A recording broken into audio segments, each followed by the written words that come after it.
Por si las moscas, vamos a hablar del nuevo documental de Diego Enrique Osorno, se llama Vaquero de Mediodía. Vámonos a un tráiler y regresamos con Diego Enrique. Ebria, la muerte encalla a las 7:19 de la mañana. No solo vamos a emborrachar a la vida, también vamos a emborrachar a la muerte.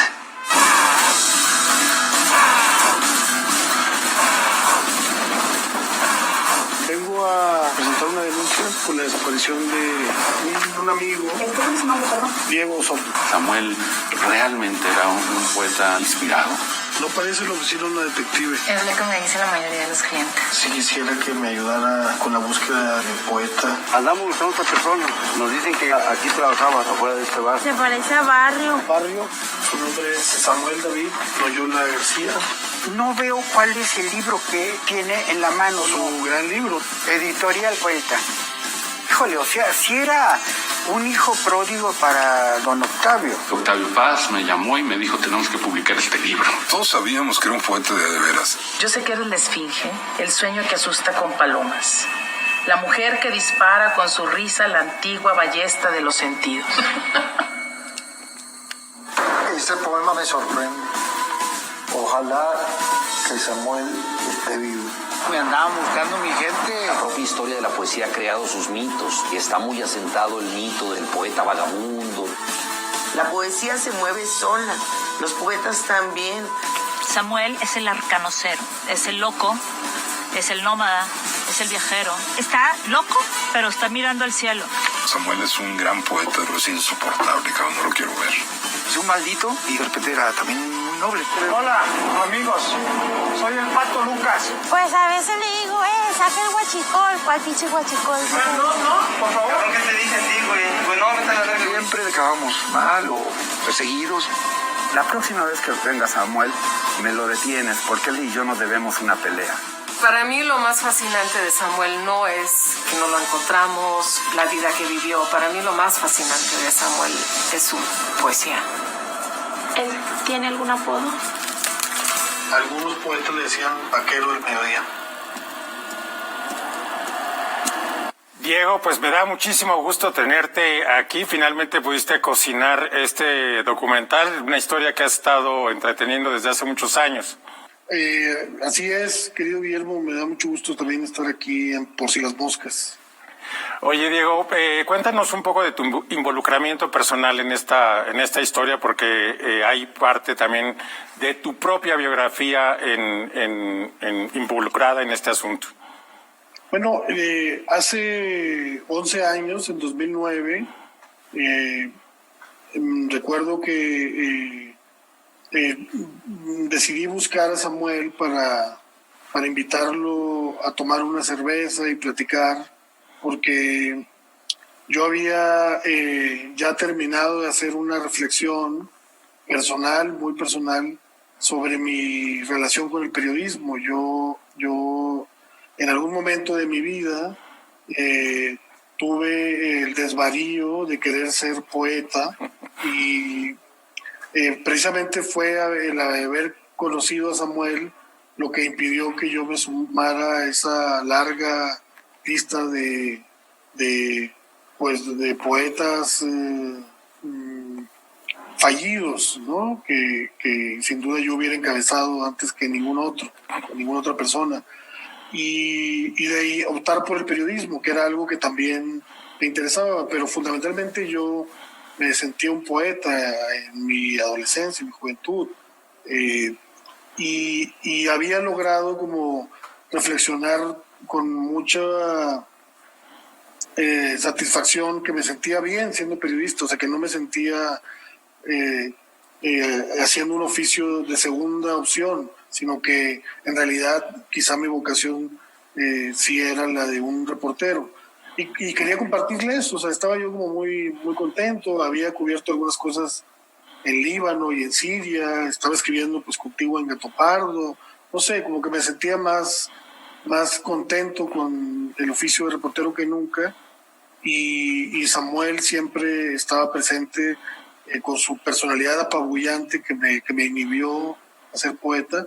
Entonces quise buscarlo, me di cuenta que no estaba, y aunque sus desapariciones eran normales, pero esta vez estas desapariciones se habían extendido en tiempo, por lo menos lo que iba yo documentando, y escribí una columna en Milenio, donde yo publicaba, preguntando por él y demás, y me empezaron a llegar historias que yo no me imaginaba de Samuel. Y entonces la búsqueda se convirtió de él físicamente, se convirtió también en una búsqueda de entenderlo a él como persona. Me parecía muy misterioso, me decían,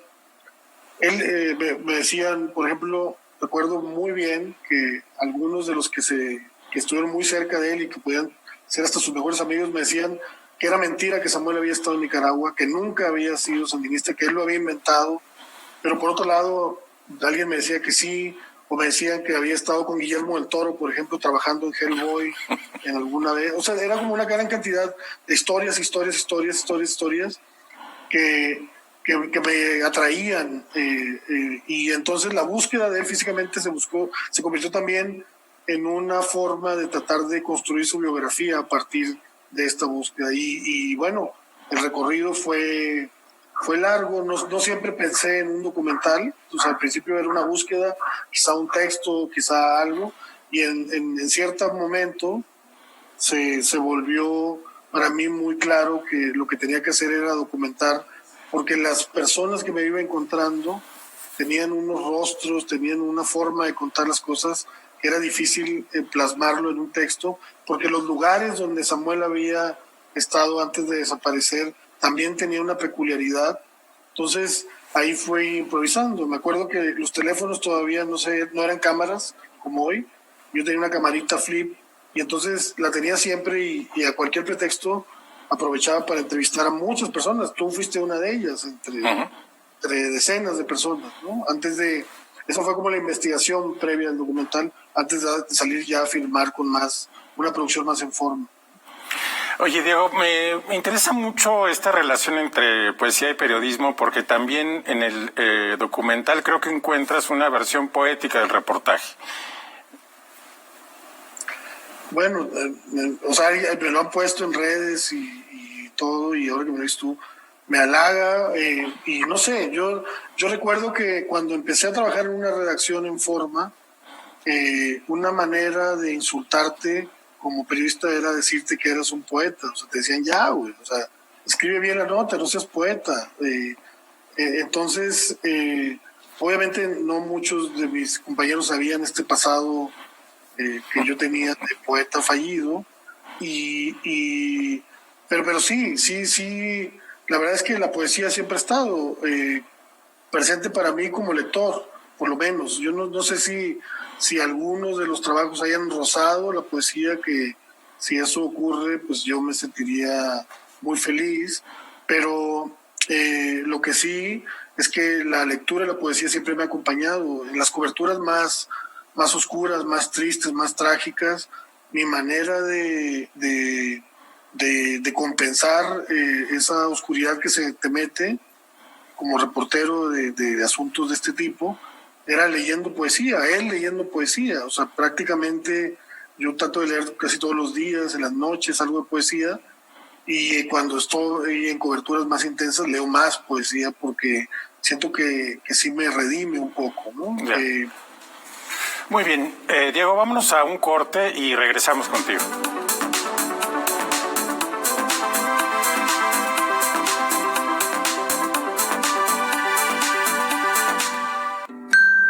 La Cámara de Diputados te mantiene informado del trabajo de las y los diputados en tiempo real a través de nuestras redes sociales. Ahí podrás conocer las iniciativas de ley, seguir las sesiones en vivo e interactuar en las mesas de análisis. Además, encontrarás la información más importante del trabajo legislativo en formatos interactivos. Tú, como millones de personas, únete a nuestra comunidad. Cámara de Diputados. Legislatura de la Paridad de Género.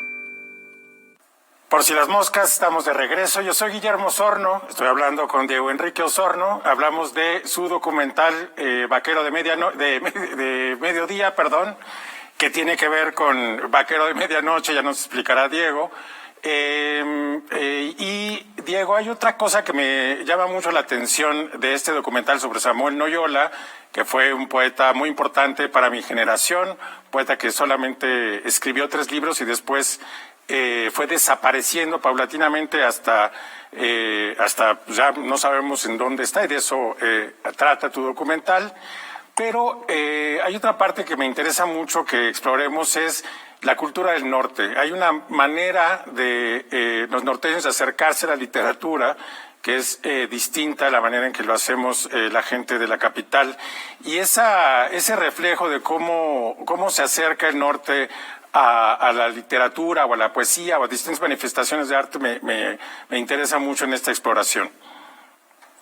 Bueno, sí, evidentemente el proceso civilizatorio en el norte del país todavía va más rezagado que en el centro, y no se diga en el sur del país, donde hay como todo un desarrollo cultural más potente, más vigoroso. O sea, el norte yo sí lo concibo como un territorio salvaje, una tierra de nadie, y en medio de un escenario así, pues la pretensión de ser poeta es realmente una osadía, ¿no? Desde ser un poeta, aunque no le guste a alguna gente, pero un poeta de verdad, ¿no? Un poeta con el compromiso artístico que muy pocos pueden asumir, con la aceptación de tener o no ese talento o tener ese don. Entonces, cuando alguien asume esa condición y no es un poeta más bien, como decía Samuel, de universidades, o un poeta funcionario, o bueno, Samuel hacía toda una categorización quizá muy radical, pero que tiene sentido, y sobre todo en estos lugares del norte, cuando se asume la poesía con ese nivel de compromiso, creo que no hay mejor territorio en el sentido de lo desafiante que el norte para asumir el reto, ¿no? En el documental hay muchos poetas hablando, y hay un poeta que yo destacaría en particular, que es Pancho Serrano. Él es un poeta tremendo que se convenció, él al contrario de mí, gracias a Samuel, se convenció de que él tenía el don de la poesía. Pancho ha trabajado la mayor parte de su vida como mesero, es mesero en diversos restaurantes de Monterrey, y él trabaja, él no tiene becas, no tiene foncas, no tiene nada. O sea, él pues es un mesero que después de haber conocido a Samuel le descubrió, le incubó el talento por la poesía. Y Pancho, pues, es un poeta que ha publicado tanka, que domina el soneto, que domina el madrigal, que domina la poesía japonesa como el tanka, el haiku, que ha publicado en Hiperión, que tiene pues un don, ¿no? Un don para la poesía, y que se ha enfrentado pues a esa adversidad de la que tú hablas, y que yo creo que es correcto resaltar en el norte del país, porque son sociedades antiintelectuales, anticulturales, son sociedades que piensan pues en el dinero, básicamente, ¿no? Son sociedades donde se admira más a un narco que a un poeta, como lo dice con mucha claridad Carlos Martínez Rentería en algún momento, ¿no? Y eso para mí era importante. Ahora, no quiere decir que solo ocurra en el norte. Yo creo que también es un problema contemporáneo, ¿no? O sea, de nuestra civilización, ese materialismo que se ha generado, donde parece que no hay lugar para la poesía o para el arte tan comprometido. Y bueno, pero sí resaltaría el norte por las adversidades, pero creo que no es excluyente. Creo que a final de cuentas nuestra sociedad contemporánea y global tiene las mismas preguntas, nada más que en el norte pues son más silvestres, más salvajes. Aprovechemos mi lapsus para hablar de la relación entre vaquero de mediodía y vaquero de medianoche. Es un tema, digamos, que también abordas en el documental a través de una gran entrevista con Juan Villoro, y también hablemos de la presencia de Villoro en tus documentales. Sí, bueno, Samuel, antes de desaparecer, publicó una serie de textos en la revista Letras Libres, en el blog de la revista Letras Libres, motivados por el joven editor que estaba en ese entonces, Humberto Beck, que también estaba recién descubriendo Samuel, y digamos que Samuel le nutría de textos. Y en uno de esos textos, Samuel se reivindica como vaquero del mediodía, y cuenta que Mario Santiago Papasquiaro le había puesto ese apodo en el Café La Habana. Eso es todo lo que dice Samuel. Y pues en mi investigación, evidentemente, Juan Villoro, que es como, no sé, nuestra piedra filosofal, el centro para poder entender muchas cosas, en algún momento se lo comenté y me dijo, yo estuve ahí.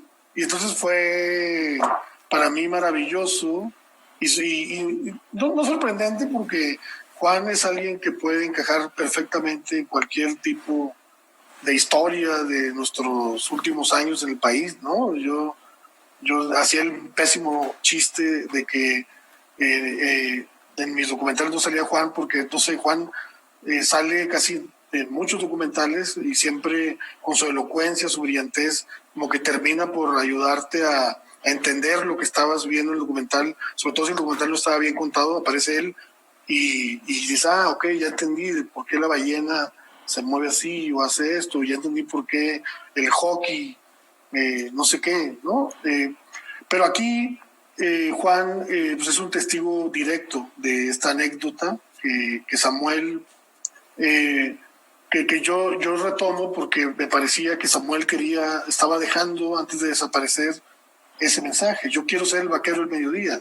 Y bueno, pues fue una fortuna tener el testimonio de Juan, que por cierto no lo hicimos en el Café La Habana, porque ese día que íbamos a grabar llegó Patti Smith a dar un concierto. No sé si te acuerdas que Patti Smith dio un concierto un poco en esta búsqueda que ella también hace sobre Bolaño y demás. Entonces la entrevista no la pudimos hacer en el Café La Habana y la hicimos en un café que está pues a un lado, ¿no? Pero sí es una de las entrevistas que me gustan mucho. Me gusta mucho también la entrevista con Guillermo Fadanelli. O sea, Guillermo Fadanelli también es como un mago, no sé, desde su brillantez a mí me impacta. Que el propio Carlos Martínez Rentería, Jennifer Clemen.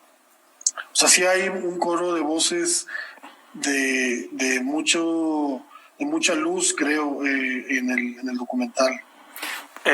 Vámonos a un corte. Te quería proponer para el siguiente segmento hablar de esta idea del poeta y su abandono. Regresamos contigo, Diego. Encantado, sí.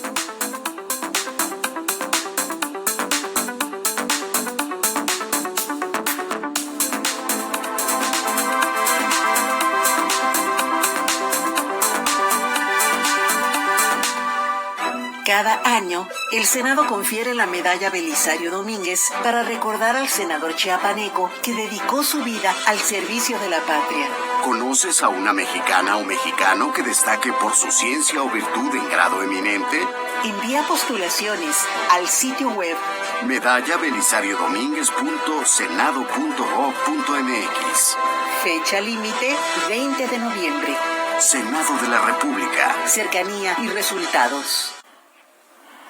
Pues si las moscas, estamos de regreso. Hablamos del documental de Diego Enrique Osorno, Vaquero de Mediodía, que es sobre la historia del poeta Samuel Noyola. Es un documental en donde el director, el narrador Diego Enrique, se pone en la búsqueda de este poeta que ha desaparecido.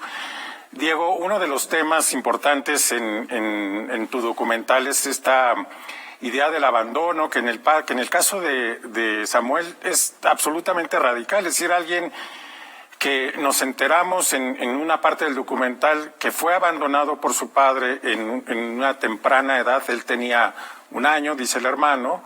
Termina en un abandono de sí mismo que es muy impresionante. Hay un momento que me gusta mucho incluso, que es en donde se describe la recámara de Samuel Noyola a la entrada de La Maraca. y todos los que conocimos a Samuel, lo que sabíamos de su importancia como poeta, no podemos dar crédito que eso haya terminado así o hasta allá. Sí, bueno, eso es algo que para mí fue muy impactante porque, pues como siempre ocurre, cuando uno hace un trabajo de investigación, pues tú te vas acercando a un personaje siempre desde afuera y lo vas viendo en lo que proyecta o lo que los demás dicen de él, y creo que un buen trabajo de investigación se vuelve una inmersión, y entonces tú logras ya ver adentro de esa persona, ¿no? Y no verla desde afuera como lo ven los demás o como ella aparenta ser, sino que tú te metes como a su psicología, a veces a su alma, no sé. Y en este proceso de búsqueda de Samuel, pues también me iba generando mucha intriga de muchas de sus decisiones. Y cuando hablo con su familia y me entero de que Samuel venía de una familia muy ilustrada, porque su papá era un ingeniero del TEC, que fue compañero de Gabriel Said, por ejemplo, en Monterrey, que tenía un muy buen trabajo, pero que un día, por un problema de alcoholismo, es despedido y al poco te entra en una depresión y de repente desaparece, dejando a Samuel de 2 años de nacido y a su hermano mayor Héctor, que aparece en el documental, de 15. Entonces, la familia de clase media que había vivido pues, con un cierto acceso a educación termina por vivir de una forma mucho más precaria, difícil. Y Samuel, por ejemplo, iba a clases con sus hermanas. Samuel, teniendo 3 años, como no había dónde dejarlo, iba a clases con sus hermanas de 6 o 7 años a la primaria, que por eso aprendió a leer también muy pronto y por eso aprendió a tener retentiva. Entonces, él crece en un ambiente de abandono, pero también de supervivencia muy interesante, y yo creo que lo marca, ¿no? En cierta forma, pues para lo que viene después. Antes de ser poeta era un diseñador gráfico con altas posibilidades de haber sido de Nueva York a trabajar, o sea, era también muy bueno con el dibujo, pero se va a Nicaragua por esa búsqueda de aventura, se va con un cierto fervor marxista a Nicaragua, pero allá en Nicaragua, viendo a Yevtushenko, a Cardenal, a Beltrán Morales, a Martínez Rivas, a todos estos poetas de Nicaragua, que es un país grandísimo en cuanto a poetas se refiere. Ahí empezó la poesía latinoamericana con Darío. Ahí Samuel va con una fiebre revolucionaria a los 16 años, pero descubre la poesía. Entonces regresa ya con ese talento y creo que ese nivel de compromiso que él asume, ese nivel de radicalidad, porque hay textos que yo tengo de Samuel a los 18, 19 años donde él dice: yo no voy a trabajar para el Estado porque es impúdico, no voy a trabajar para el Monterrey porque aquí son 5 o 6 familias miserables las que controlan todo, yo no voy a ser su peón, yo no voy a tener una casa, yo no voy a... O sea, hay una claridad, o sea, no fue azaroso un poco su destino, él tenía esa determinación, y eso es algo que no sé qué pienses tú, pero a mí me emociona mucho de él. O sea, ver a alguien que tiene ese nivel de intensidad con la creación artística me emociona y me da miedo, ¿no? Yo siento que si yo no hubiera tenido hijos, a lo mejor, y bueno, sin el talento de Samuel, obviamente, pero a lo mejor me hubiera ido por ahí también, ¿no? Pero ya cuando tienes hijos, pues ya no puedes ser Rambo, tienes que tener una vida más funcional y demás. Entonces Samuel me provoca mucha admiración porque yo quizá hubiera querido llegar a un nivel de compromiso así, pero también me da miedo por lo que hubiera podido pasar, ¿no? Y claro, peor si... Yo creo que también eres muy crudo con respecto al antipersonaje, Samuel Noyola. Si eres un personaje que al mismo tiempo tiene esta capacidad, como dice Villoro, de incendiarse a sí mismo, de estallar en su propia figura, pero al mismo tiempo es un ladrón, un mentiroso, se lleva el dinero de la revista que acaban de presentar, que tenía que compartir con otro editor, sale corriendo, es completamente impredecible, y eso está también puesto en juego en este documental, lo cual también te agradezco mucho. No, y es humano, o sea, no me quedaba claro que este retrato de él tenía que abarcarlo en su más amplia dimensión. Lo que sí hubiera sido injusto es dejarlo solamente en esa capa, ¿no? Porque sí me topé con muchos de sus enemigos que tiene, pero no, supongo que los voy a heredar yo ahora, o ya los estoy heredando, que se quedaron solo en esa capa de entendimiento de él, ¿no? Y para ellos hay uno que decía que era un T por 8, o sea, un tipo que supuestamente es un crítico literario y miembro del Colegio Nacional, define a Samuel como un T por 8, imagínate. Obviamente Samuel era más que eso, sí podía ser un T por 8 sin duda, pero tenía otras capas de profundidad que a mí me parecía también importante exponerlas, y obviamente esa capa superficial pues tenía que estar también en el documental, ¿no? Diego, para terminar, ¿qué ha significado para ti el paso del periodismo al documental?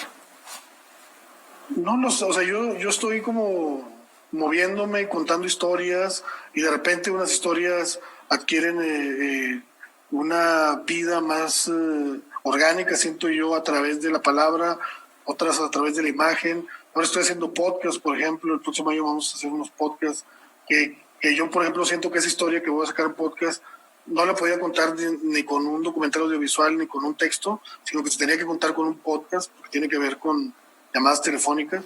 Entonces, no sé, yo lo que trato de hacer es contar historias, es ser pues, un narrador, y me gusta el mundo del documental, pero lo abordo siempre y cuando si siento que es la mejor forma de contar esa historia, no de manera utilitaria, no me interesa eso.